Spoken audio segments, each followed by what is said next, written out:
सप्तम श्रेणी पृथ्वीर अभ्यंतर भूमि रूप तृतीय पाठ प्रथम अध्याय प्रश्न उत्तर करिवा।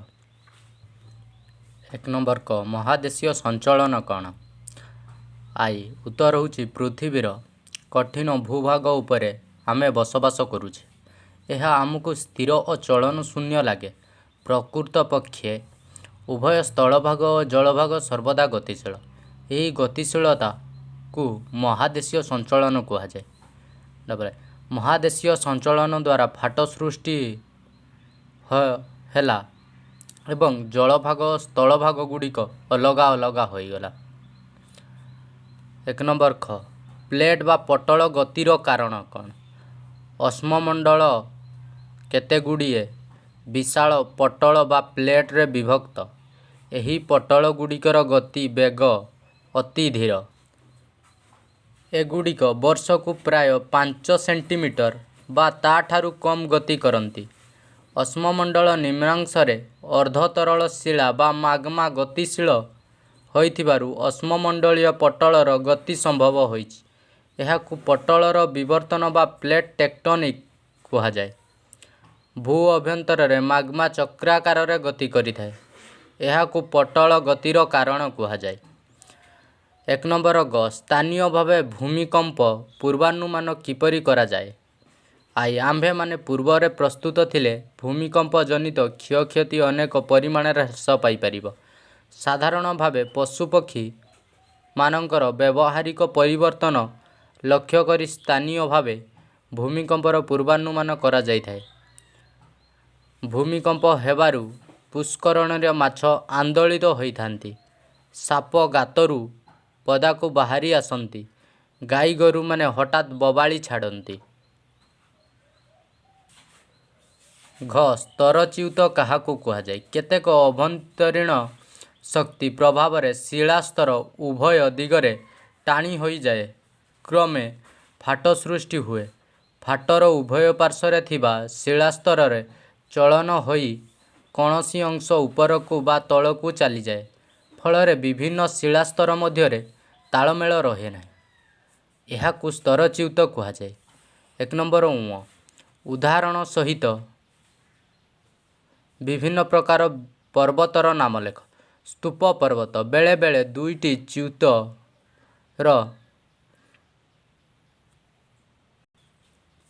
च्युतर मध्यवर्ती अंश ऊपर को उठी जाए। फल स्तूप पर्वत सृष्टि हुए। सातपुरा यार उदाहरण। भंगिल पर्वत अभ्यंतरीण शक्तिर प्रभाव रे कमल स्तरीभूत शिलारे पार्श्वचाप जोगु सृष्टि हुए। उदाहरण हिमालय, आल्पेस, रॉकी और आंडीज आदि भंगिल पर्वतर उदाहरण। स्तरच्युत जोगु स्तूप पर्वत एवं अग्नि उद्गीरण जोगु आग्नेय पर्वत बा संजयजात पर्वत सृष्टि हुए। संजयजात पर्वतर उदाहरण है सातपुरा और जापान फुजियामा संचयर उदाहरण। 1 नंबर च मालभूमि काहाकू कहा जाए? समुद्र पतन ठारू प्राय 400 मीटर बा अधिक उच्चतारे अवस्थित समप्राय भूमि को मालभूमि कहा जाए। चतुर्पार्श्वस्थ समतल भूमिरु एगुड़िक तीक्ष भावे ऊपर को उठी थाए। मालभूमि गुड़िकर पार्श्व अधिक ढालू विशिष्ट एक विस्तीर्ण टेबुल भली देखा जाउथिबारु मालभूमि को टेबुल लैंड मध्य कहा जाए। 1 नंबर 6 समानीकरण प्रक्रिया कौन? भूपृष्ठ रे कार्य करुवा शक्ति को बाह्य शक्ति कहा जाए। यही शक्ति गुड़िक उच्च भूमि को क्षय करने सह क्षयजात पदार्थ को निम्न भूमि रे जमा करी थांती।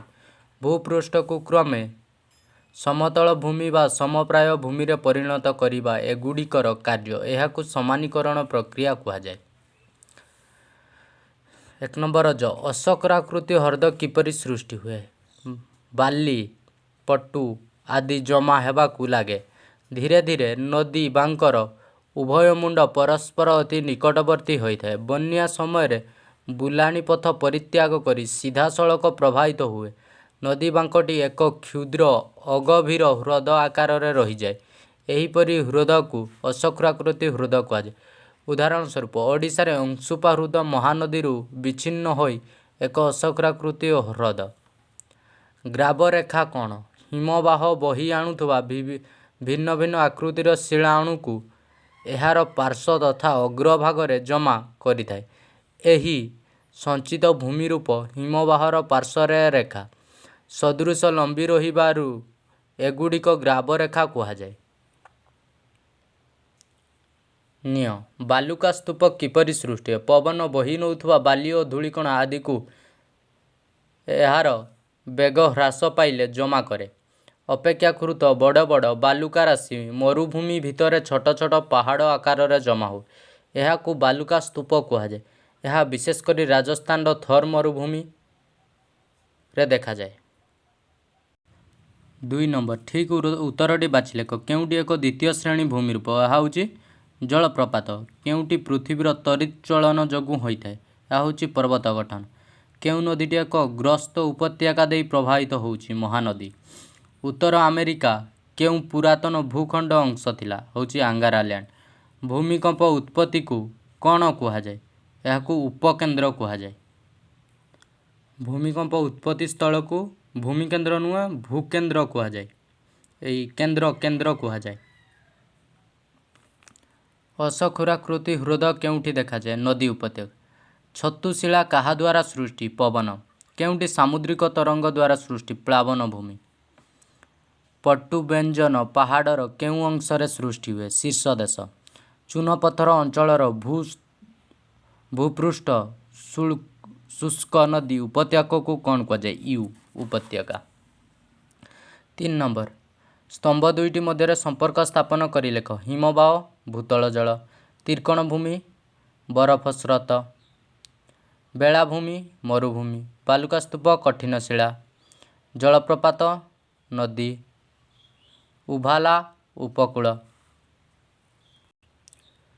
4 नंबर कारण दशा। समतल शଯ୍यारे नदीबांक सृष्टि हुए? कारण नदी रे क्रम पर्वत शଯ୍यारे अतिक्रम करी समतल शଯ୍यारे प्रवेश करे। समतल शଯ୍यारे ढालू कम थिबारु नदीर बेग हठात कमी जाए। हठात उपर मुंडरू बही आनिथिबा बाली गड़ी पत्थर आदि को पहाड़र तले हाथभंगा आकार रे जमा करी दिए। फलरे नदी स्रोत धीर हुए। सामान्य बाधा पाइले गति परिवर्तन करी अंका बंका रास्तार जाए। एही पथ को नदीबांक कुहाଯାଏ। तापरे ख 4 नंबर ख केतेक शिला छतु आकृतिर? कारण पवन मरुभूमिर अंचलर मुख्य क्षयकारी शक्ति।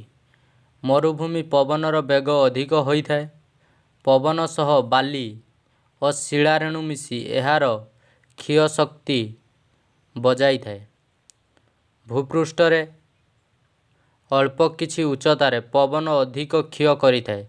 उच्चता बढ़ी बालीर परिमाण कम रहुथबारु क्षय शक्ति कमी जाए। फलरे मरुभूमि मानकर छतु आकृतिर शिला सृष्टि हुए। सामुद्रिक गुंफा स्टॉर्म रे परिणत हुए? कारण सामुद्रिक को पानी जाउथाए। पहाड़ पर्वतर उभय पार्श्वरे गुंफा क्रमश परस्पर सह मिसी थांती। फलरे तरण सदृश भूमि रूप सृष्टि हुए। यहाकू सामुद्रिक तरण कुहाଯାଏ। तरण उपर अंश संपूर्ण क्षय होई गले एक प्राचीर सदृश भूमि रूप समुद्र भितर रही जाए। यहाकू स्टॉर्म बा स्तंभ कुहाଯାଏ। स्टॉर्म कालक्रमे क्षय होई छोट हेले यह स्टम्प कुहाଯାଏ। भूमिकंप जोगु कोठाघर भांगी जाए? उत्तर होची कारण बेले बेले पृथ्वी पृष्ठ कंपी उठे बा थरी उठे। भूपृष्ठ ही कंप को भूमिकंप कुहाଯାଏ। भूकंपरे जेउ स्थान रे भूमिकंप उत्पत्ति करे ताहाकू भूमिकंप केन्द्र कुहाଯାଏ। भूकंप पूर्वरु विपुल परिमाणर शक्ति तरंग आकार रे गति करे। भूकंप केन्द्र ठीक ऊपर को ପୃଷ୍ଠରେ ଅବସ୍ଥିତ ସ୍ଥାନକୁ ଉପକେନ୍ଦ୍ର କୁହାଯାଏ। ଯଦି ଭୂକମ୍ପ ତୀବ୍ରତା ବଢ଼ିଯାଏ ସେତେବେଳେ ବଡ଼ ବଡ଼ କୋଠାଘର ଭାଙ୍ଗିଯାଏ। ଭି ସ୍ତରଚ୍ୟୁତ ଯୋଗୁଁ ପ୍ରସ୍ତର ଉପତ୍ୟକା ସୃଷ୍ଟି ହୁଏ, କାରଣ ଦୁଇଟି ଚ୍ୟୁତର ମଧ୍ୟବର୍ତ୍ତୀ ଅଂଶ ଉପରକୁ ଉଠିଯାଏ। ଫଳରେ ସ୍ତୂପ ପର୍ବତ ସୃଷ୍ଟି ହୁଏ। ଅନ୍ୟ କେତେକ କ୍ଷେତ୍ରରେ ଦୁଇଟି ଚ୍ୟୁତ ମଧ୍ୟବର୍ତ୍ତୀ ଅଂଶ ଦବିଯାଇ ଗ୍ରସ୍ତ ଉପତ୍ୟକା ସୃଷ୍ଟି ହୁଏ। 5 ନମ୍ବର ପ୍ରଦତ୍ତ ଫଟୋଚିତ୍ରକୁ ଲକ୍ଷ୍ୟ କରି ଏହି ସ୍ୱରୂପଗୁଡ଼ିକ ନଦୀ ଦ୍ୱାରା ସୃଷ୍ଟି ହୋଇଛି ଏଗୁଡ଼ିକ ଚିହ୍ନଟ କର ଏବଂ ଏମାନେ କିପରି କ୍ଷୟ ବା ସଞ୍ଚୟ ଉଭୟ ପ୍ରକ୍ରିୟାରେ ସୃଷ୍ଟି କର। ଜଳପ୍ରପାତ, ନଦୀବାଙ୍କ, ବାଲୁକା ସ୍ତୂପ। ଜଳପ୍ରପାତ କ୍ଷୟଜନିତ, ନଦୀବାଙ୍କ ଉଭୟ ଏବଂ ବାଲୁକା ସ୍ତୂପ ହେଉଛି କ୍ଷୟଜନିତ।